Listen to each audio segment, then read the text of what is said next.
Mtu wa Mungu, ni nani aliyekuhakikishia kwamba bidii peke yake ndiyo inayoweza kukupa uhakika wa kuwa na matokeo ya kudumu kwenye maisha yako? Bidii ni nzuri, lakini haiwezi kukupa uhakika ya wewe mtu wa Mungu kuwa na matokeo ya kudumu kwenye maisha yako. Kinachomfanya mtu awe na matokeo ya kudumu kwenye maisha yake ni uwezesho wa kiroho au nguvu za kiroho.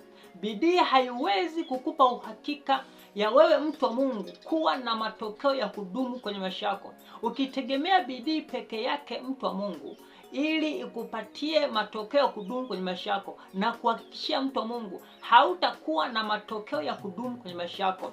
Hicho ulichokipata, mtu wa Mungu, wakati wowote kinaweza kikayeyuka, ikiwa tu mtu wa Mungu hautakuwa na uwezesho wa kiroho ndani yako au nguvu za kiroho ndani yako.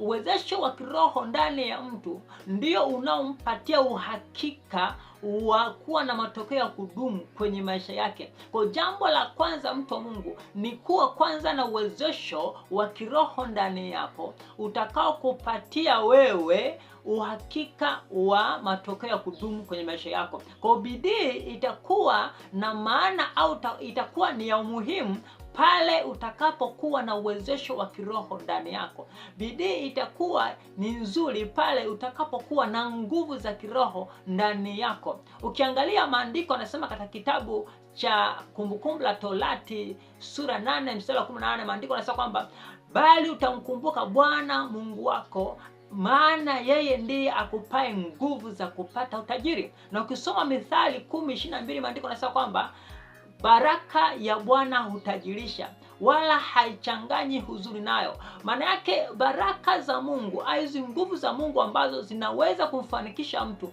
kuwa na matokeo ya baraka kwenye maisha yake, ni nguvu za kiroho ambazo zinakuwa ndani ya mtu, ambazo zinamwezesha mtu kufanikiwa, kumkwamua kutoka kwenye maisha ya kawaida na kumpeleka kwenye maisha ya ukuu. Sasa bila kuwa na uwezesho wa roho au nguvu za kiroho ndani yako, mtu wa Mungu, ukategemea bidii peke yake, hauwezi kuwa na matokeo ya kudumu.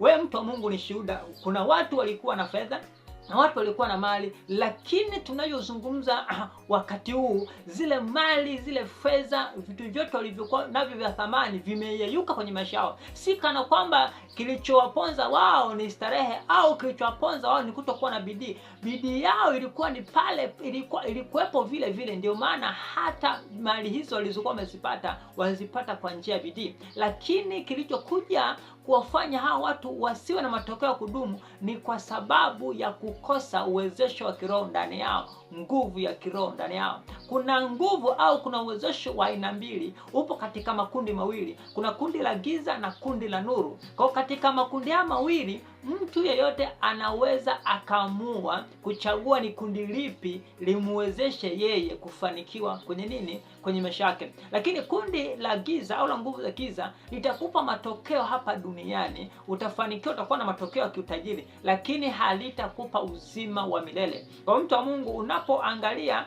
au unapotafuta uwezesho wa kiroho, chagua kwenye uwezesho kupitia nguvu za nuru au nguvu za Mungu aliye hai, ili upate utajiri hapa duniani na uwe na uhakika wa kuwa na uzima wa milele hapo baadaye.